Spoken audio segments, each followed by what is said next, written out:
అధ్యయనం ముగిసింది. ప్రాజెక్టులో భాగమైన అందరి గురించి నివేదికలో పేర్కొంది. కేసీఆర్, హరీష్ రావు, ఈటల పాత్రపై నివేదిక ఇచ్చిన పీసీ ఘోష్ కమిషన్ బాధ్యులందరిపై క్రిమినల్ ప్రాసిక్యూషన్ చేయాలని సూచించింది. దీనికి సంబంధించి పూర్తి సమాచారం మా ప్రతినిధి చారి లైవ్ ద్వారా అందిస్తారు. చారి, అధ్యయనం ముగిసింది. ఈ నివేదికలో ఉన్న కీలక అంశాలేంటి? కాళేశ్వరం కమిషన్ నివేదిక ఇచ్చినప్పటి నుంచి ఈ నివేదికలో ఏ అంశాలని మెన్షన్ చేశారనేటువంటి అంశం ఒకటైతే, కాళేశ్వరం మీద రాజకీయంగా జరిగినటువంటి విమర్శలు, ప్రతి విమర్శలు, ఇలాంటి అంశాలన్నిటి మీద కూడా జనంలో కొంత ఆసక్తి ఉంది. కాళేశ్వరం కమిషన్ నివేదిక వచ్చింది. ఈ నివేదిక తర్వాత ప్రభుత్వం ఏం చేయబోతుంది, ప్రభుత్వం ఎలాంటి అడుగులు వేయబోతుంది అనేటువంటి అంశాల చుట్టూ చర్చ జరుగుతుంది. అయితే 2 రోజుల క్రితం కమిషన్ సంబంధించినటువంటి నివేదిక మీద పూర్తి స్థాయిలో అధికారుల అధ్యయనానికి గడువు ఇచ్చింది. రేపు కేబినెట్ సమావేశం కంటే ముందే పూర్తి స్థాయిలో అధ్యయనం చేసి బ్రీఫ్ నోట్ని ఇవ్వాలని సీఎం రేవంత్ రెడ్డి ఆదేశించారు.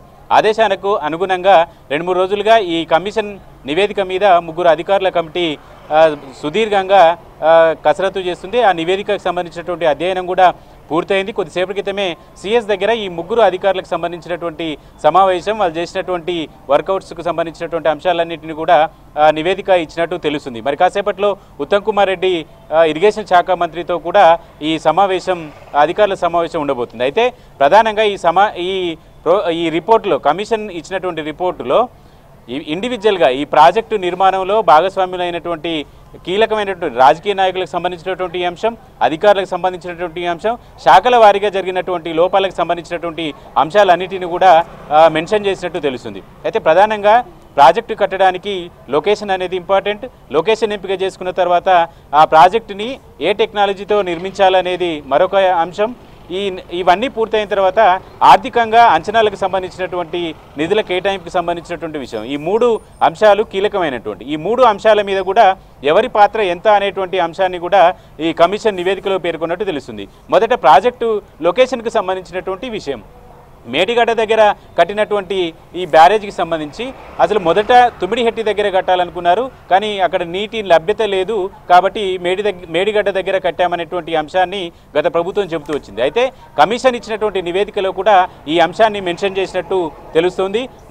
నీటి లభ్యతకు సంబంధించి అక్కడ 2 చోట నీటి లభ్యత ఉంటుంది. అక్కడ ప్రాజెక్టు కడితే ఎలాంటి బెనిఫిట్ ఉంటుంది, మేడిగడ్డ దగ్గర కడితే ఎలాంటి బెనిఫిట్ ఉంటుంది అనేటువంటి అంశాలకు సంబంధించి నివేదిక ఇచ్చింది అనేటువంటి అంశాన్ని మెన్షన్ చేశారు. అయితే ప్రాజెక్టుకు సంబంధించి పూర్తి స్థాయిలో సిడబ్ల్యూసి అనుమతి ఇవ్వకముందుకే ఈ ప్రాజెక్టుకు సంబంధించినటువంటి లొకేషన్ కావచ్చు, వీటన్నిటిని పూర్తి చేసుకున్న తర్వాత ఈ ప్రాసెస్ని మొదలుపెట్టింది అనేటువంటి అంశాన్ని కూడా మెన్షన్ చేసింది. దీంతో పాటుగా కాళేశ్వరం ప్రాజెక్టుకు సంబంధించి డిజైను ఈ అన్నిటిలో కూడా కేసీఆర్ ఎక్కడ లొకేషన్ అయితే చెప్పారో వాటిని మాత్రమే అధికారులు ఇంప్లిమెంట్ చేశారనేటువంటి అంశం. మేడిగడ్డ, సుందిల్లా, అన్నారం ఈ 3 బ్యారేజ్లకు సంబంధించి అటు కేసీఆర్, ఇటు హరీష్ రావు ఇద్దరూ సూచించినట్టుగానే అధికారులు ప్రాజెక్టు లొకేషన్ని ఏర్పాటు చేసుకున్నారనేటువంటి అంశాన్ని కూడా వాళ్ళు మెన్షన్ చేశారు. లొకేషన్ల విషయంలో పూర్తి స్థాయిలో కేసీఆరే జోక్యం చేసుకున్నారనేటువంటి అంశాన్ని నివేదికలో మెన్షన్ చేసినట్టు తెలుస్తుంది. ఇక రెండవ అంశం, ప్రాజెక్టులో కీలకమైనటువంటి అంశం నిర్మాణానికి సంబంధించినటువంటి అంశం. ఈ ప్రాజెక్టు నిర్మాణం ఉన్నటువంటి ఆ లొకేషన్లో ఎలాంటి టెస్టులు చేయాలి, సాయిల్ టెస్టులు కావచ్చు, అక్కడ ఉన్నటువంటి భూమి సాంద్రతకు సంబంధించి భూమి సాంద్రతకు సంబంధించి ఏ టెక్నాలజీతో ప్రాజెక్టు కట్టాలనేటువంటి అంశాలన్నిటికీ సంబంధించి అప్పుడు ఇరిగేషన్ శాఖ మంత్రిగా ఉన్నటువంటి హరీష్ రావు జోక్యంకి సంబంధించినటువంటి విషయాన్ని కమిషన్ నివేదికలో పేర్కొంది. ఎంపిక చేసుకున్నటువంటి టెక్నాలజీ ఒకటి, కట్టినటువంటి నిర్మాణం చేసినటువంటి టెక్నాలజీ మరొకటి అనేటువంటి అంశాన్ని కూడా మెన్షన్ చేసినట్టు తెలుస్తుంది. ఒకటి లొకేషన్కి సంబంధించి కేసీఆర్ పాత్రని మెన్షన్ చేశారు. 2 నిర్మాణానికి సంబంధించి హరీష్ రావు పాత్ర అని మెన్షన్ చేసినట్టు తెలుస్తుంది. ఇక అంచనాలకు సంబంధించినటువంటి విషయంలో, ఆర్థిక శాఖకు సంబంధించినటువంటి విషయంలో కూడా కొన్ని లోటుపాట్లు ఉన్నాయనేటువంటి అంశాన్ని ప్రధానంగా సూచించింది. ప్రాజెక్టుకు సంబంధించినటువంటి అంచనాలు ఎప్పుడైనా ఆ శాఖకు సంబంధించినటువంటి అధికారులే అంచనాలు వేస్తుంటారు.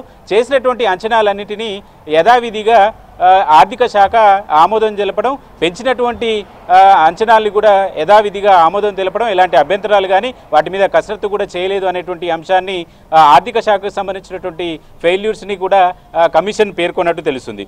ఆర్థిక శాఖ గుడ్డిగా ఇరిగేషన్ శాఖ నుంచి వచ్చినటువంటి అనుమతులన్నిటికీ కూడా గుడ్డిగా నిధులు విడుదల చేయడమే తప్పితే ఆర్థిక శాఖ అధికారులు చేయాల్సినటువంటి పనులు చేయలేదని, ఆర్థిక శాఖకు సంబంధించి శివశంకర్ అధికారికి సంబంధించినటువంటి వ్యవహారాలని కూడా దీంట్లో మెన్షన్ చేసినట్టు తెలుస్తుంది. వీటితో పాటుగా ఈ నిర్మాణం లొకేషన్కి సంబంధించిన విషయాలు కావచ్చు, నిర్మాణంలో ఉన్నటువంటి వాడినటువంటి నాణ్యతకు సంబంధించినటువంటి విషయం కావచ్చు, తనిఖీలకు సంబంధించినటువంటి విషయం కావచ్చు, ఇంజనీరింగ్ అధికారులకు సంబంధించినటువంటి ఫెయిల్యూర్స్ కావచ్చు, వీటన్నిటినీ కేవలం అధికారంలో ఉన్నటువంటి ముఖ్యమైనటువంటి నాయకులు తీసుకున్నటువంటి నిర్ణయాన్ని అలా ఎగ్జిక్యూట్ చేసుకుంటూ పోయారు అధికారులు అనేటువంటి విషయాన్ని కూడా మెన్షన్ చేసినట్టు తెలుస్తుంది. వీటితో పాటుగా చాలా అంశాలు 650 పేజీల్లో ఈ నివేదిక ఇచ్చినటువంటి నేపథ్యంలో ఓవరాల్గా ఈ వ్యవహారంలో ఈ డబ్బులు మిస్యూజ్కు సంబంధించి కావచ్చు, నిర్మాణంలో లోపాలకు సంబంధించి కావచ్చు, నిర్ణయాలలో లోపాలకు సంబంధించినటువంటి అంశాలన్నింటినీ ఉద్దేశపూర్వకంగా చేశారనేటువంటి అభిప్రాయాన్ని కూడా కమిషన్ పేర్కొన్నట్టు తెలుస్తుంది. వీటన్నిటి మీద కూడా క్రిమినల్ ప్రాసిక్యూషన్ చేయాలనేటువంటి సూచన కూడా కమిషన్ చేసినట్టు తెలుస్తుంది. అయితే రేపు క్యాబినెట్ సమావేశంలో ఈ నివేదికకు సంబంధించి పూర్తి స్థాయిలో అధికారులు ఏవైతే నివేదిక ఇస్తున్నారో ఆ నివేదిక మీద రేపు క్యాబినెట్లో 2 గంటలకి చర్చ జరుగుతుంది. అయితే ఈ క్యాబినెట్లో చర్చ తర్వాత కమిషన్ సూచించినట్టుగానే ప్రాసిక్యూషన్కి చేస్తారా లేదంటే క్యాబినెట్ ఎలాంటి నిర్ణయం తీసుకుంటుంది అనే దానికంటే ఆ చర్చ అంతా కూడా క్యాబినెట్ తీసుకునేటువంటి నిర్ణయం మీద ఆధారపడింది. అయితే ఈ చర్చ కంటే ప్రభుత్వం ఏ నిర్ణయం తీసుకోవాలి అనే దానికంటే ముందుగా ఈ వచ్చినటువంటి క్యాబినెట్కి ఏమో అధికారులు కమిటీ వేసినటువంటి నివేదిక ఏదైతే ఉంటుందో ఆ నివేదికని రేపు ఉత్తమ్ కుమార్ రెడ్డి ఇరిగేషన్ శాఖ మంత్రిగా ఉన్నారు కాబట్టి ఆయన క్యాబినెట్లో ప్రజెంట్ చేశారు. ఈ విషయాలన్నిటిని కూడా తెలంగాణ ప్రజలందరికీ వివరించాలనేటువంటి ఆలోచనతో ప్రభుత్వం ఉన్నట్టు తెలుస్తుంది. ఆ క్రమంలోనే రేపు ఈ నివేదిక అన్నిటినీ కూడా అసెంబ్లీలో పెట్టాలనేటువంటి ఆలోచనతో ప్రభుత్వం ఉంది. 650 పేజీలకు సంబంధించినటువంటి పూర్తి స్థాయి నివేదికని అసెంబ్లీలో పెట్టి అసెంబ్లీలో సభ్యులందరికీ గడువిచ్చి ఎంతమంది సభ్యులు మాట్లాడాలనేటువంటి ఆలోచన ఉంటే అందరికీ మాట్లాడే అవకాశాన్ని కూడా కల్పించాలనేటువంటి ఆలోచనతో ప్రభుత్వం ఉన్నట్టు తెలుస్తుంది. అసెంబ్లీలో అన్ని పార్టీలకు సంబంధించినటువంటి సభ్యులు ఉంటారు కాబట్టి అన్ని పార్టీల యొక్క అభిప్రాయాలను కూడా తీసుకోవాలనేటువంటి ఆలోచనతో ప్రభుత్వం ఉంది.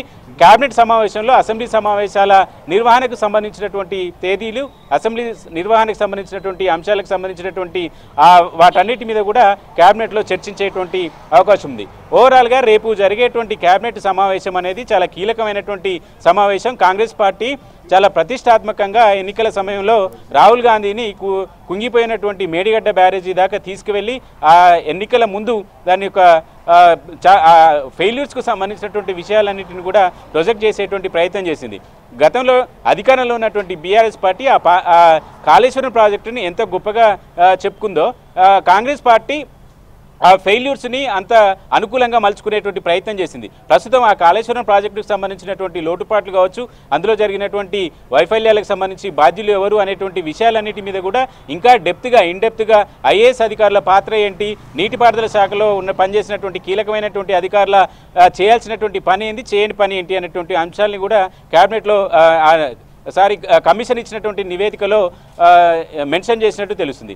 వీటితో పాటుగా కేబినెట్ నిర్ణయం మేరకే కాళేశ్వరం ప్రాజెక్టు కట్టామని చెప్పేసి కమిషన్ ముందు విచారణకు వెళ్ళినటువంటి కేసీఆర్ కావచ్చు, హరీష్ రావు కావచ్చు, ఈటెల రాజేందర్ కావచ్చు, ఈ ముగ్గురు కూడా ఇదే అంశాన్ని మెన్షన్ చేశారు.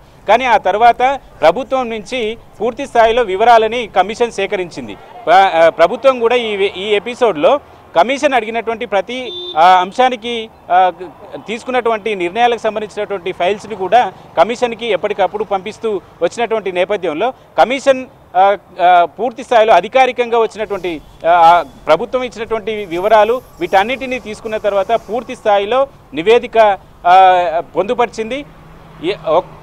ఈ మొత్తం కాళేశ్వరం ప్రాజెక్టులో ఎవరి పాత్ర ఏంటి అనేటువంటి అంశాన్ని కూడా చాలా కూలంకషంగా ఎలాంటి చర్యలు తీసుకోవాలనేటువంటి సిఫార్సు కూడా కమిషన్ పేర్కొన్నట్టు తెలుస్తుంది. వీటన్నిటి మీద రేపు కేబినెట్ చర్చిస్తుంది కాబట్టి ఆ కేబినెట్ తర్వాత పూర్తి స్థాయిలో ప్రభుత్వమే ఈ విషయాల్ని బయటపెట్టేటువంటి అవకాశం ఉంటుంది.